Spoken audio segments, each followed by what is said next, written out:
Hello viewers, welcome back to my channel.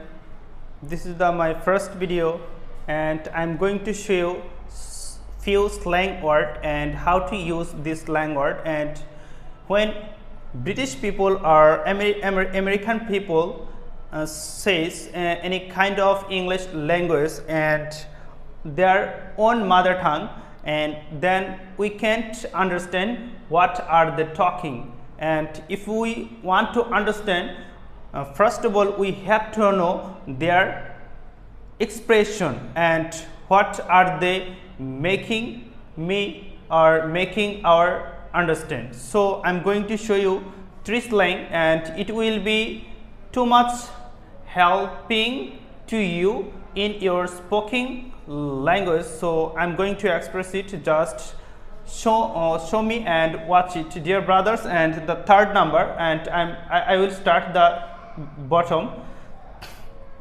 Donna means Donna, and sometimes say Donna. Do not know means জানি না. Do not know means জানি না. ওই জানি না ওয়ার্ডটাকে use করা হয় Donna. যেমন আমি তোমাকে জিজ্ঞাসা করলাম যে where is your father, তোমার বাবা কোথায়, তখন তুমি আমাকে বলতেছো I do not know, আমি জানি না. ওইটাকে ব্রিটিশ বা আমেরিকান স্ল্যাংকে বলা হয় Donna. যেমন I Donna, আমি জানি না. যেমন তোমাকে বললাম তোমার আব্বু কি চিকেন খায়, does your father take chicken, তোমাকে ইংলিশে প্রশ্ন করলাম যে does your father take chicken, তোমার বাবা কি চিকেন খায়, তখন তুমি জানো না খায় না না খায়, তখন তুমি বলতেছো আই ডো নট নো. এটাকে তুমি ইংলিশে এক্সপ্রেস করতে পারো আই ডোন্ট নো, মানে আমি জানি না. যেমন I do not know, K-N-O-W, no, I do not know, sorry, I do not know, আমি জানি না, I don't know. এখন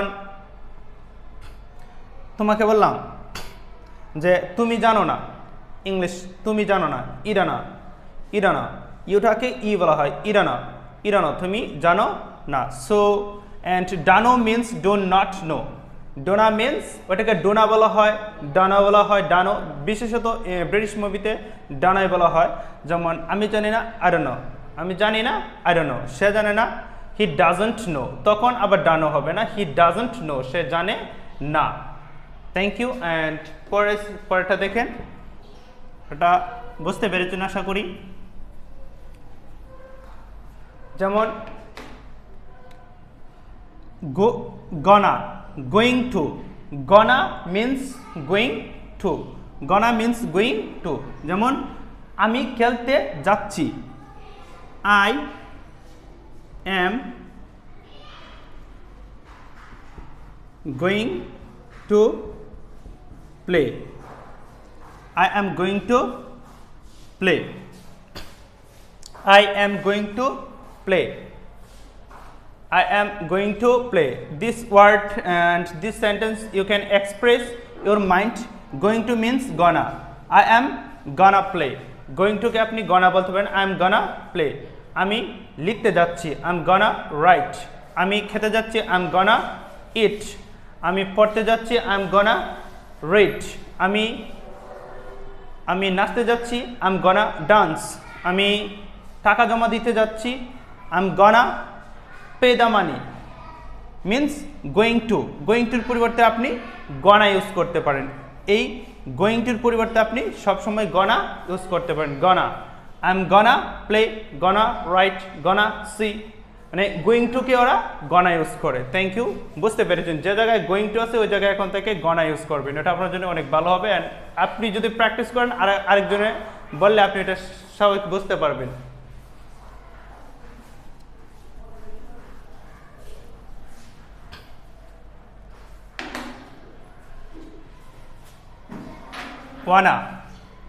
wanna means want to.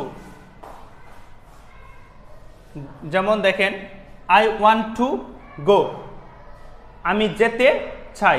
I want to go, আমি যেতে চাই। এখন যদি বলেন আমি লিখতে চাই, I want to write. I want to right, আমি লিখতে চাই। এই ওয়ান টু এর পরিবর্তে আপনি বলতে পারবেন ওয়ানা। যেমন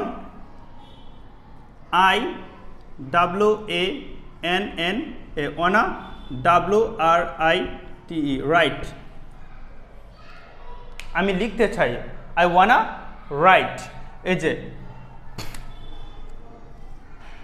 ওইটার পরিবর্তে আপনি ওয়ানা ইউজ করতে পারেন, ওয়ান টু এর পরিবর্তে ওয়ানা ইউজ করতে পারেন। আমি লিখতে চাই I want to write, I want to write. আর যদি স্ল্যাং অনুসারে বলতে চান আই ওয়ানা রাইট। আপনি যদি বলতে চান যে আমি যেতে চাই আই ওয়ানা গো। অ্যান্ড আপনি যদি বলতে চান আমি খেতে চাই আই ওয়ানা ইট। আমি পান করতে চাই আই ওয়ানা ড্রিঙ্ক। অ্যান্ড আমি এখন শুধু আমি দিয়ে বলছি, এখন আপনি সাবজেক্টে ইউজ করতে পারেন। ইউ ওয়ানা গো, তুমি যেতে চাও। ইউ ওয়ানা সি, তুমি দেখতে চাও। ইউ ওয়ানা প্লে, তুমি খেলতে চাও। ইউ ওয়ানা আস্ক, তুমি জিজ্ঞাসা করতে চাও। এটা আপনার উপরে ডিপেন্ড করবে আপনি সাবজেক্ট কি ইউজ করবেন। যদি একটা কথা মনে রাখবেন, ওই জায়গায় যদি সাবজেক্ট থার্ড পারসন হয়ে যায় তখন ওয়ানা হবে না, তখন হবে ওয়ান্টস টা। He wants to go, he wants to right. ওইটা আজকে দিব না, দিলে আপনাদের বেশি হয়ে যাবে, চাপটা বেশি বেড়ে যাবে। যেমন আপনি বলতে চাচ্ছেন যে আমি কলা খেতে চাই। আই ওয়ানা টেক, ভার্বটা টিকে থাকবে, শুধু ওয়ান টু এর পরিবর্তে ওয়ানা আর ভার্ব টিকে থাকবে। I wanna take banana, I wanna take banana. অথবা এ বানানা, দি বানানা, এটা আপনার উপরে ডিপেন্ড করে কয়টা খাচ্ছেন ওইটার উপরে, আপনার নির্দিষ্ট অনির্দিষ্টর উপরে, আর্টিকেলের উপরে। অ্যান্ড আমি পড়াতে চাই, যেমন আমি পড়াতে চাই। আই ওয়ান্ট টু টিচ, আমি পড়াতে চাই। আর এটা যদি স্ল্যাং অনুসারে বলেন আই ওয়ানা টিচ, মানে ওয়ান টু এর জায়গায় শুধু ওয়ানা বসিয়ে দেবেন।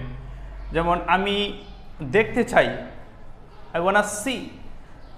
আমি টিচার হতে চাই, I wanna be a teacher. I wanna be a teacher. আমি ডাক্তার হতে চাই, I wanna be a doctor. তখন ওয়ান টু এর জায়গায় শুধু আপনি ওয়ানা বসায় দিবেন। যেমন I want to be a doctor, I wanna be a doctor. I want to be a farmer, I wanna be a farmer. I want to be a singer, I wanna be a singer. Just want to এর জায়গায় শুধু আপনি wanna use করবেন, just এটা slang word হয়ে যাবে। আর আপনি যদি এভাবে যত বেশি প্র্যাকটিস করবেন আপনার জন্য তত ভালো হবে। So I am talking to you. If you think this videos are helpful for you, please subscribe and hit the bell icon and turn on the all notification. Thank you.